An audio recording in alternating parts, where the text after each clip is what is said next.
Hey, bon dimanche tout le monde, j'espère que vous allez bien, j'espère que vous avez passé un beau week-end. Écoutez, on va faire encore une fois cette semaine la préparation pour la semaine qui nous attend. La semaine dernière, là, si on commence par faire un petit retour sur qu'est-ce qu'on a vu, je vous l'avais mentionné, ça risquait d'être quelque chose d'un peu plus, peut-être mollo, si on peut dire, étant donné qu'on avait le congé du 4 juillet, qui était le mardi. Donc le lundi, oui, la bourse était ouverte, mais c'est absolument rien passé. Ça ne mérite pas votre attention durant ces moments-là.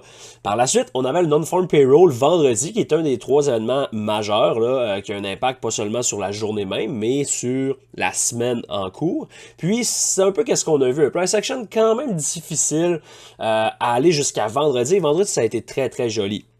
Une des particularités qu'on a eues la semaine dernière, c'est que les runs ont été amorcés souvent, ou en fait tous les jours en pre-market, ce qui complique beaucoup, beaucoup les choses en tant que day trader, principalement de la session du matin. Donc quand vous voyez des gros mouvements qui est déjà arrivé en pre-market ou la journée d'avant, mais dans le cas là, c'était vraiment en pre-market, ben il faut que vous limitiez un peu vos attentes et que vous dites bon ben tu sais une partie du mouvement est déjà arrivée puis on va juste être plus prudent. C'est ce qu'on a fait cette semaine, on a réussi vraiment à snapper le move du non-farm payroll vendredi, mais sinon c'était une semaine qui est un petit peu frustrante là, si on peut dire ça comme ça.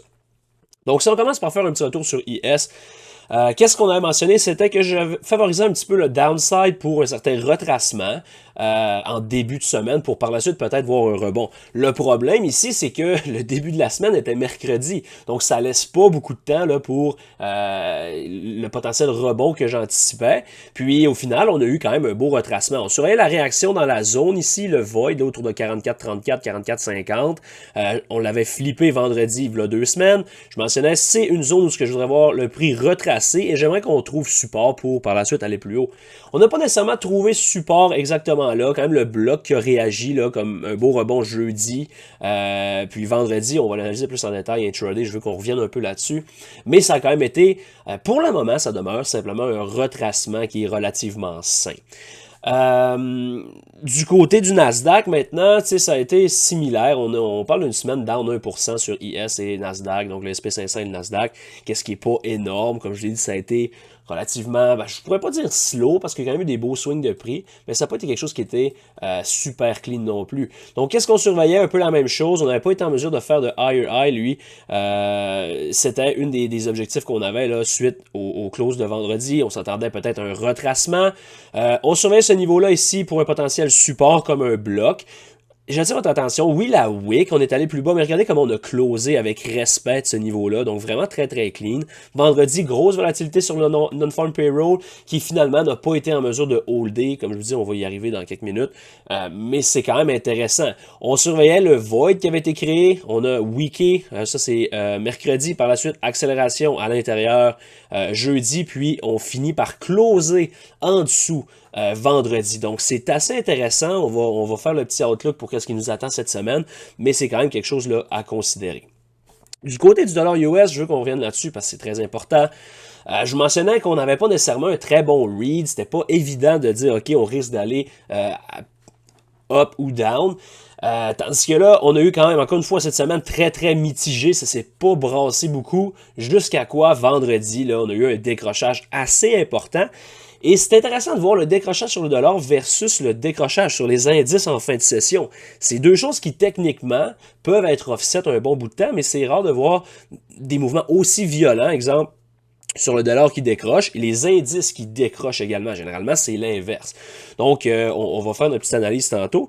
On finit ça avec le VIX, un petit retour sur le VIX. Qu'est-ce que je mentionnais depuis quand même plusieurs semaines déjà? C'est un potentiel break vers la zone de 17, 17,50, 18, qui est un gap qui n'avait jamais été complété.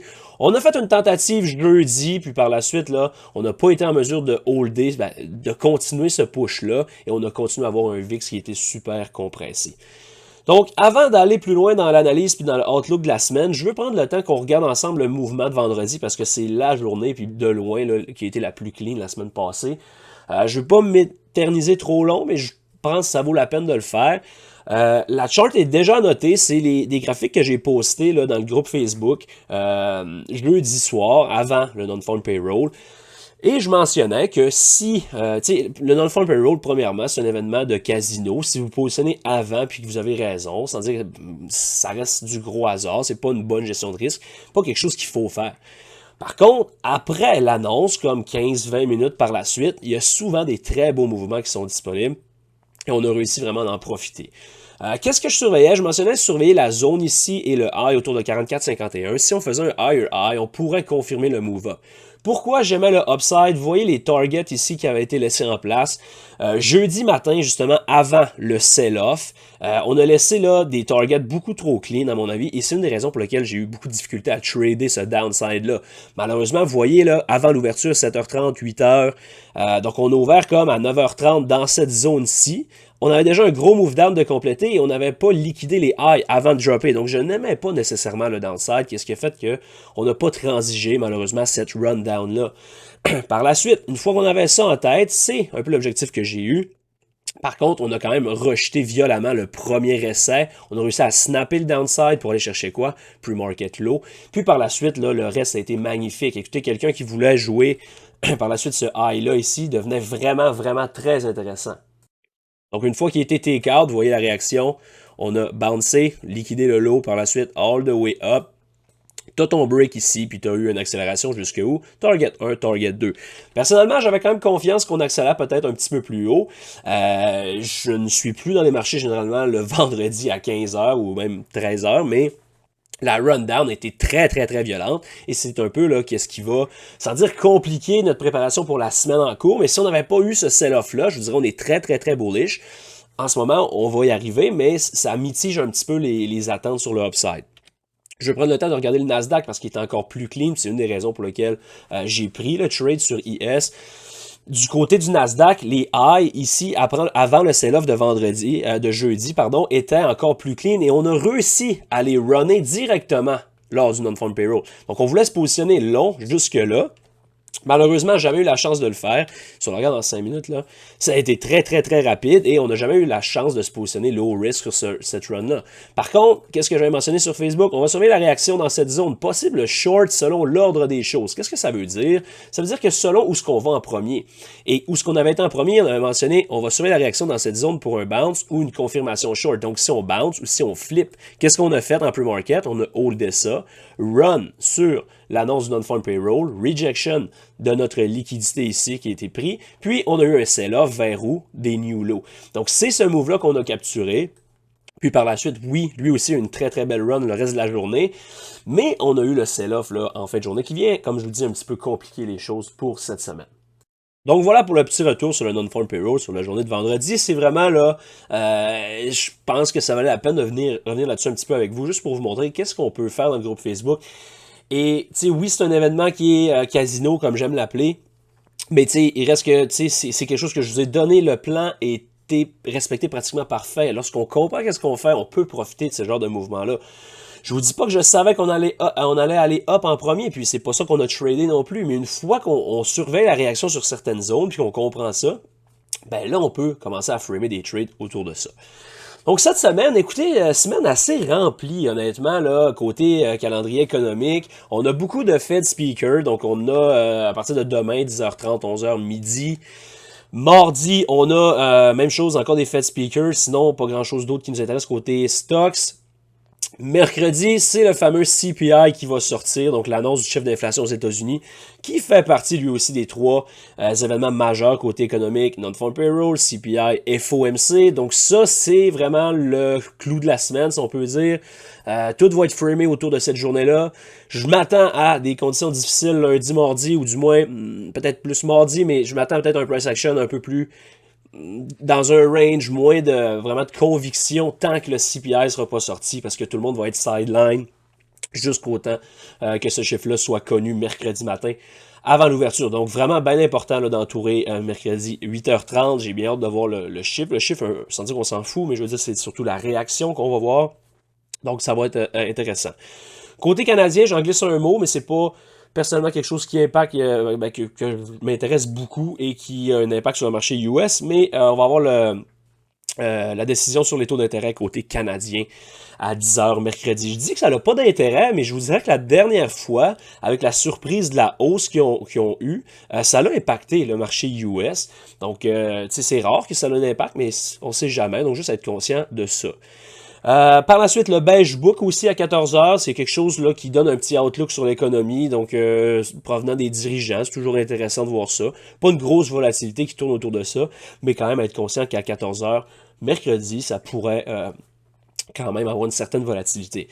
Jeudi, par la suite, on a le PPI. Ça change pas grand-chose. Honnêtement, oui, je m'attends à une certaine volatilité, mais étant donné que le CPI est avant, généralement, il n'y a pas une grosse surprise côté PPI. Le Jobless Claim habituel, évidemment.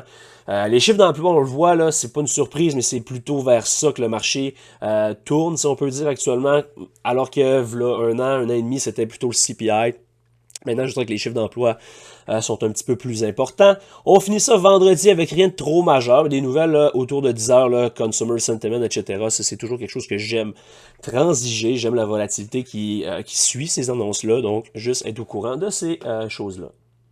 Par la suite, les earnings, ça fait un bout de temps que je n'en ai pas parlé parce qu'il n'y avait pas grand-chose qui était intéressant. Puis par intéressant, sans dire que j'ai la prétention de dire, OK, ça c'est intéressant ou non, mais juste que pour les marchés, tu sais, il y a des semaines où ce que c'est la saison des earnings, c'était pratiquement terminé et il n'y avait rien qui peut impacter potentiellement les marchés. Par contre, cette semaine, si on recommence tranquillement la saison, on commence ça cette semaine avec les grosses banques américaines, donc JPM, Citi, Wells Fargo, aussi BlackRock qui est toujours intéressant, Pepsi qui est aussi quand même quelque chose d'assez puissant.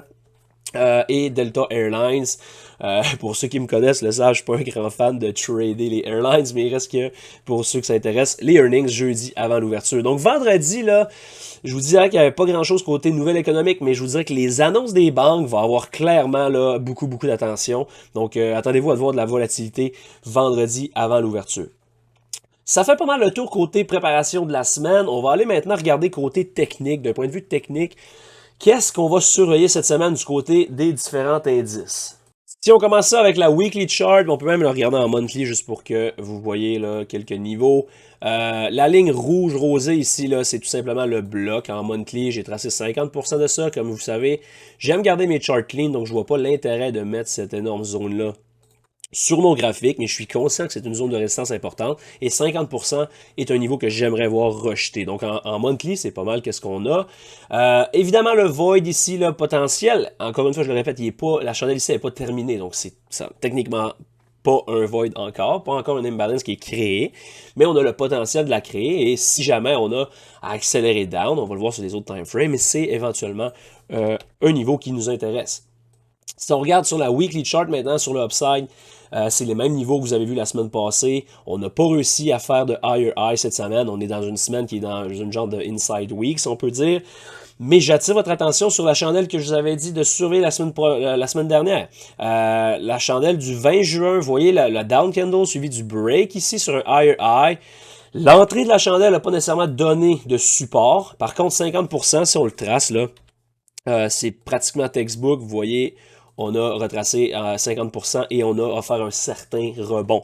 Donc pour l'instant, le bloc en weekly, je vous dirais qu'il n'est pas confirmé parce qu'on n'a pas encore eu l'explosion sur le upside, mais pour le moment, c'est une zone qu'on surveille là pour un support. Et encore une fois, alors que tout le monde s'excite un peu sur le downside, pour le moment, personnellement, je trouve que c'est encore un retracement qui est relativement sain. On peut même le faire en daily.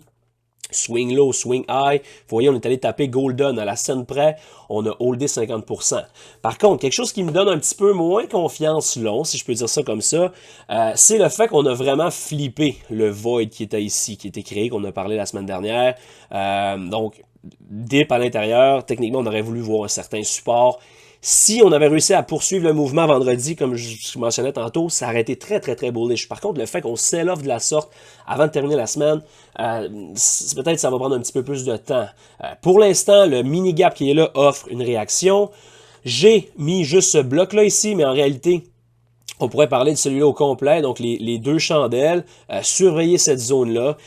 Personnellement, tant qu'on n'a pas vraiment là, comme perdu peut-être même ce lot-là, je vais être très prudent sur le downside. Ça veut pas dire qu'on peut pas le day trader, mais personnellement, je pense que si on réussit à holder cette zone-là, je pense qu'on peut retourner plus haut et quand même plus rapidement. Un autre point, par contre, qui mitige un peu mon potentiel sur le upside, le fait qu'on a comme rebalancé rapidement cette chandelle-là et le sell-off en fin de journée, comme j'ai dit tantôt. Donc, c'est ce qu'on va surveiller. Vous voulez voir vraiment, encore une fois, là, le lot de la semaine passée, qui est le lot de jeudi. Ce swing lot-là va avoir mon intérêt. Si on perd ce lot-là, je pense que ça pourrait donner place à du downside plus important, minimum probablement 43,90. Selon la réaction ici, est-ce qu'on offre un bounce ou est-ce qu'on accélère? Et encore une fois, si on accélère down, la même vision qu'on avait ici, qui est un simple pullback 5, on s'attendait, mais on disait, OK, si jamais on a à être beaucoup plus faible, ben le target devient cette zone-ci qui est autour de 4300. Donc, c'est la même réflexion. Par contre, encore dans l'optique où ce que je vous dis souvent, il faut comprendre d'où ce qu'on arrive versus où ce qu'on s'en va. Ici, le fait qu'on a revenu faire un higher high, si on retourne plus bas, ça risque d'être un petit peu plus violent. Et là, on parle d'un pattern un peu plus important parce qu'on parle de un pullback, un higher high, et là, un lower low. Donc, on a une structure qui flippe potentiellement pour quelque chose d'un petit peu plus bearish. Je vous dis pas que c'est ce qui va arriver, il y a beaucoup de travail avant d'arriver là, et excitez-vous pas trop vite, là. Encore une fois, la semaine passée, on a eu quoi? Une journée, je pense, down 2%, mais sur Nasdaq, ou presque, le monde partait en peur. Hey, c'est le début de la fin. C'est pas le début de la fin, c'est simplement un retracement. Oubliez pas non plus qu'on est en plein été, donc c'est pas impossible qu'on ait quelque chose d'un peu plus sideway qui dure quand même plus que une semaine ou 4-5 jours. Rappelez-vous, en mai, j'espère pas qu'on va revivre ça, mais c'est un chop fest incroyable dans une consolidation. Avant quoi? Avant d'amorcer un gros mouvement. Donc, le marché, c'est pas tout le temps juste up ou down. C'est la beauté aussi d'être un day trader. Personnellement, c'est ce que j'aime. On est capable de prendre des micro-mouvements, même si on n'a pas un gros range là, en daily. Mais il faut comprendre que c'est plus difficile. Ça rend la tâche plus difficile. Il faut que vous soyez plus discipliné, prise de profit plus conservatrice, si je peux dire ça comme ça. Donc voilà pour l'SP500, c'est les niveaux qu'on va surveiller. J'ai pas beaucoup parlé du upside, mais je vous dirais que c'est assez simple. Là. Si on le met en 4 heures, disons, on va vouloir voir le high de vendredi être take-out. Si on réussit à reprendre le high de vendredi, je m'attends à ce qu'on aille chercher les tops. Et honnêtement, peut-être un petit peu plus haut. Donc c'est l'objectif. Et ça serait le plan pour un potentiel haussier sur le SP500. Si on regarde du côté du Nasdaq maintenant, on va commencer ça en weekly. La monthly chart, pas grand chose à dire là-dessus. C'est un peu le même scénario, down 1% la semaine passée, pas grand chose qui s'est produit là-dessus, même en weekly, il n'y a pas grande information. C'est sûr que le high de la semaine passée, là, le high qui est ici, va devenir un objectif numéro 1 sur le upside, sauf que honnêtement, je m'attends probablement à ce qu'on take out le high de la semaine du 12 juin, autour de 15 480. Si jamais on a accéléré, ça serait mon objectif. Mais soyez quand même conscient de l'importance du high de la semaine passée. Même chose, vous voyez, la down candle qu'on a ici, puis j'en ai peut-être pas parlé en weekly parce qu'il est encore un petit peu moins clean. T'sais, sur le SP500, j'ai dit, on a potentiellement un bloc ici, comme 2 semaines. Sur le Nasdaq, oui, il y a encore le potentiel, mais je veux dire, on n'a même pas fait de higher high, donc je le considère un petit peu moins dans ce cas-là. C'est la raison pour laquelle en daily, je suis capable de définir un petit peu plus précisément. Et j'aimerais voir cette zone-là, comme la chandelle du 26 juin, offrir un certain support. 50%, c'est la ligne que vous voyez là, ce serait pas mal le max spot que je voudrais le voir aller avant d'avoir un bounce. Donc ça, bien important de surveiller ça. Encore une fois, si on se trace un FIBO, bien simple, on a retracé juste à 50% du dernier mouvement. Donc, partez pas en peur, je ne vous dis pas que c'est impossible. Puis, j'aime, si mettons dans un scénario bearish, j'aime le fait que Nasdaq n'a pas été en mesure de faire de higher high alors que IS a été en mesure de le faire. Ça pourrait nous donner un indice que le Nasdaq va devenir le leader sur le downside et c'est pas une grande surprise. Avec la force qu'il y a eu récemment, si on tourne, c'est sûr que c'est lui qui va leader le show sur le downside aussi. La volatilité est plus présente, c'est juste la grosse logique. À partir de là, on recule de 2-3 semaines, c'est les mêmes objectifs qu'on avait sur le downside.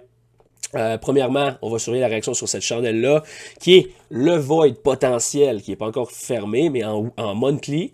en weekly et la chandelle ici qui pourrait être un potentiel bloc que je ne vais pas tracer, évidemment, parce que je veux garder mes charts clean.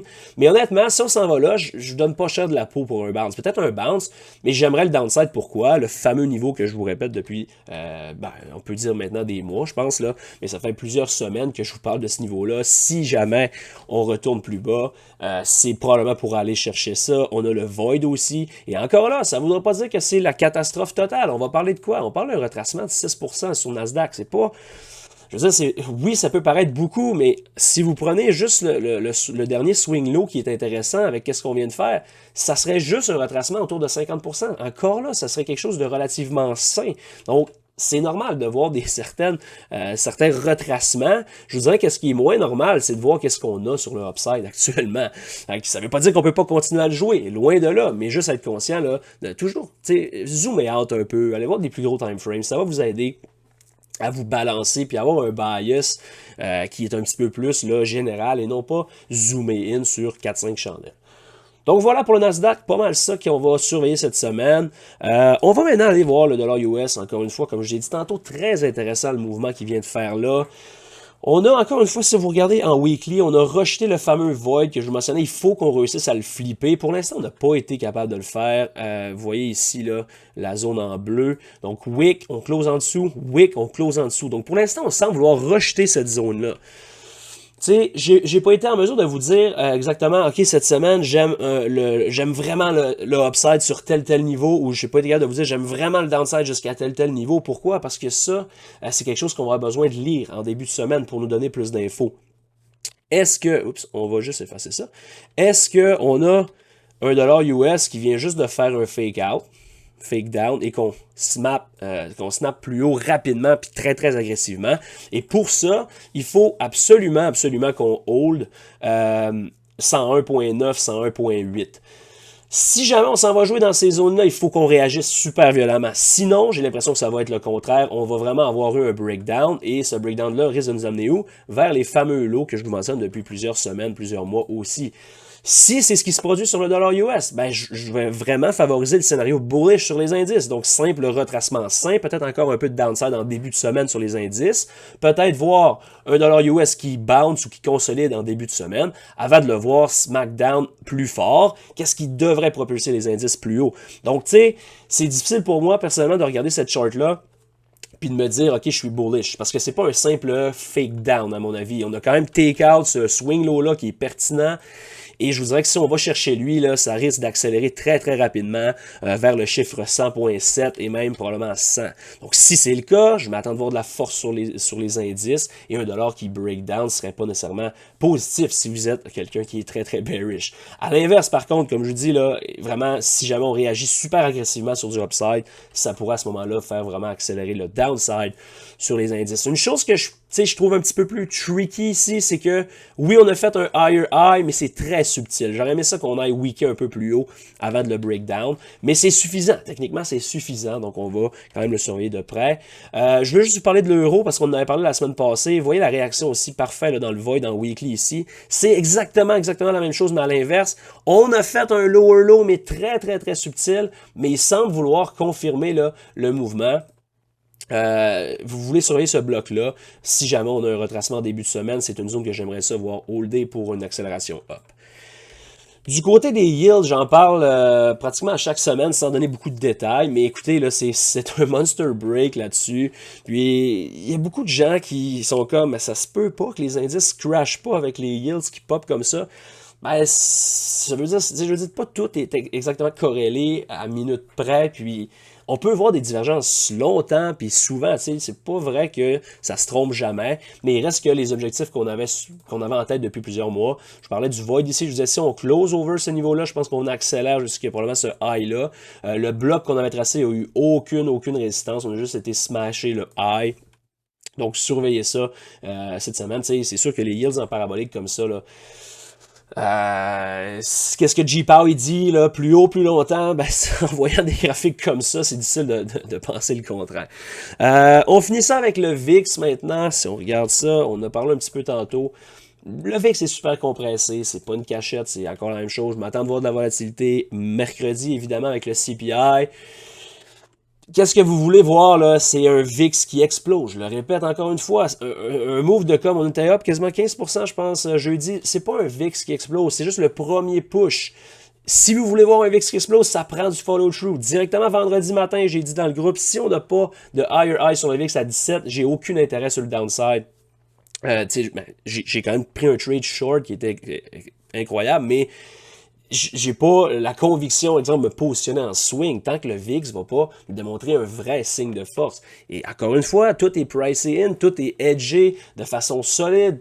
Les gens vendent des options, donc c'est très difficile de faire popper le VIX, si on peut dire ça comme ça. Puis ça va prendre probablement un événement, encore une fois, pour déclencher un certain élément là, sans dire de panique, mais je veux dire un VIX qui accélère, qu'est-ce qui devrait ajouter beaucoup de pression sur les indices. Donc voilà pour le VIX.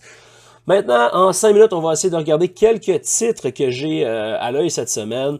La semaine passée, honnêtement, on a eu des bons hits, mais je suis pas un grand fan de commencer une semaine mercredi, comme j'ai mentionné, puis avec un non-farm payroll le vendredi, c'était pas top. Cette semaine, ben encore une fois, on a le CPI qui est en plein milieu de la semaine. Ça non plus, c'est pas l'idéal, mais on va quand même regarder pour des setups qui nous intéressent cette semaine. On commence ça avec Baba. Je suis pas un grand fan de stock chinois, honnêtement, surtout pas en ce moment, beaucoup de tensions, etc. Mais le setup est magnifique. Si vous le regardez en weekly, c'est même quelque chose qu'on avait là, spoté il y a de ça peut-être 3-4 semaines peut-être là, sur le premier move-up. J'aime le fait qu'on ait fait quand même un higher high. Le pullback est relativement sain. Si vous tracez un fib avec ça, on a un genre de 50% qui pourrait par la suite le propulser plus haut. Donc le fait qu'on fasse ce higher high là et qu'on flush pas complètement fait en sorte que j'aime beaucoup le potentiel sur le upside là, du côté de Baba. Honnêtement, over le high de vendredi serait une belle confirmation longue. J'aimerais ça qu'on fasse un gap and go et qu'on ne revienne pas nécessairement fill ce gap-là. J'ai pas de problème à le voir taper dessus, mais je voudrais une réaction agressive par la suite. Donc on va surveiller ça cette semaine. Du côté de Rivian, je l'ai mentionné la semaine passée. Écoutez, c'est un move incroyable, qu'est-ce qui vient de se passer sur Rivian. J'ai pas la prétention de dire que je l'ai tradé ou quoi que ce soit, mais il reste que c'est juste, tu sais, ça peut être quelque chose qui vous sert d'analyse, puis de, sans dire de leçon, là, je sais pas trop comment vous le dire, mais tu sais, quelque chose que vous backtestez, etc. Mais c'est quand vous voyez Tesla, qui est le leader, vraiment partir sur une run de plusieurs mois incroyable et qu'un titre comme ça lag, quand il commence à break out, c'est souvent des mouvements comme ça que vous voyez, des moves paraboliques. Je suis pas un fan de ce genre de titre-là, mais il reste que c'est quand même un move de quoi, là? Presque 100% en une semaine et demie. Donc, à partir du moment où on a fait le higher high, ça a été quand même un move très, très directionnel. On continue à le surveiller. Honnêtement, il pourrait squeezer longtemps, là. Il est beat down beaucoup. J'aime le volume. C'est sûr qu'à un moment donné, il va falloir que on se stabilise un petit peu. J'aimerais qu'on peut-être on file le gap sur le downside avant de voir une certaine continuation. Surveiller Rivian cette semaine. Meta, maintenant, ça fait très longtemps que je ne l'ai pas inclus. Je ne le daytrade plus beaucoup parce que vous voyez comment c'est slow and grind. C'est quelque chose de plus du swing, on dirait récemment. Je suis pas un grand fan de le daytrader récemment. Dans le passé, oui. Actuellement, c'est très mollo. Par contre, dans un scénario où on voit de la faiblesse sur les indices, ce setup-là est A++ pour moi. On a presque complété le gap fill complet. On est venu faire quoi? Range, break, Shift 300 qui est rejeté. Et là, si on fait un lower low, on aurait possiblement là, un reversal plus important. J'ajouterais aussi avec la sortie là, de la nouvelle application Threads, de Meta, Instagram, etc. Ben, on a vu là, quand même l'engouement envers ça. C'est quand même un beau push. Mais plus souvent qu'autrement, ce genre de choses-là, c'est plutôt un sell de news. Donc, je vous dis pas que c'est ce qui va arriver. C'est pas non plus le produit leader de Meta. Mais il reste que si jamais on a à avoir de la faiblesse, j'ai l'impression que Meta pourrait être un de mes préférés cette semaine. J'aime vraiment le setup overall. RBLX, éventuellement, il devrait y aller. Maintenant, on est capable d'avoir une vision un petit peu plus claire. Honnêtement, je voudrais le voir holder cette zone-là autour de 39 maximum. Tant qu'on hold 39, j'aime le potentiel pour le break ici. Surveiller la réaction par la suite. Est-ce qu'on s'en va wick? File le gap et par la suite on rejette violemment, ou est-ce qu'on accélère, on s'en va à 47, 50 dans ces zones-là. Sur les RBLX, quand même de proche cette semaine. CRWD, pas un titre que je daytrade beaucoup, mais je le mentionne parce que j'aime beaucoup le setup en weekly pour un swing potentiel. Vous voyez le void qui a été créé avec le bloc ici. J'aime la wick down qu'on vient d'avoir là, qui est allé liquider le genre de double bottom ici. Vous voyez ça? Donc, breakdown. Si on accélère sur le upside, je pense que ça pourrait avoir été un beau fake-out. On pourrait avoir quand même un bon move-up. J'aime le potentiel sur le setup, là, sur le upside là-dessus. Mais techniquement, si vous voulez être plus conservateur, over 149,50, 150 chiffrons, ça pourrait être votre confirmation. mRNA, on a des titres un peu plus volatiles cette semaine, c'est que le reste, sinon les indices là, vont vraiment être intéressants, mais plusieurs setups un peu plus cowboy, comme j'aime dire ça, mais qui sont intéressants. mRNA, j'aime le double bottom qui traîne ici depuis déjà plusieurs mois. J'aimerais ça qu'on aille snapper ça, donc peut-être là un certain rally en début de semaine avant de voir de la faiblesse. C'est extrêmement volatile, soyez très prudents là-dessus, mais c'est quand même intéressant de le surveiller. PayPal, je fais mon petit suivi quotidien parce que j'aime beaucoup le setup.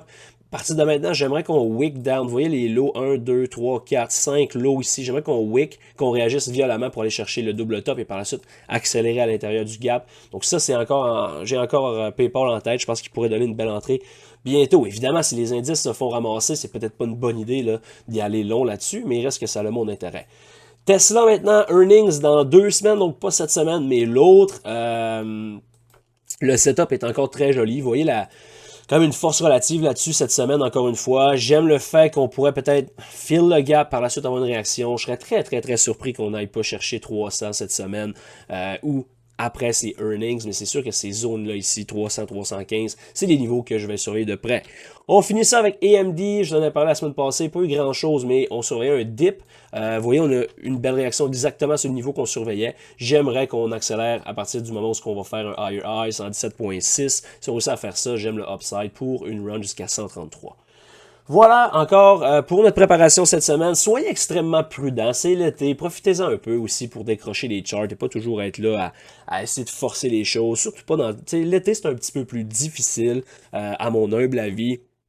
C'est plus slow, surtout dans les conditions qu'on a. Je sais que le marché a beaucoup monté, les gens pensent que ça va décrocher violemment, certains d'autres parlent de New All-Time High bientôt, mais à travers tout ça, l'important c'est de naviguer selon votre système et en ayant une très très bonne gestion de risque.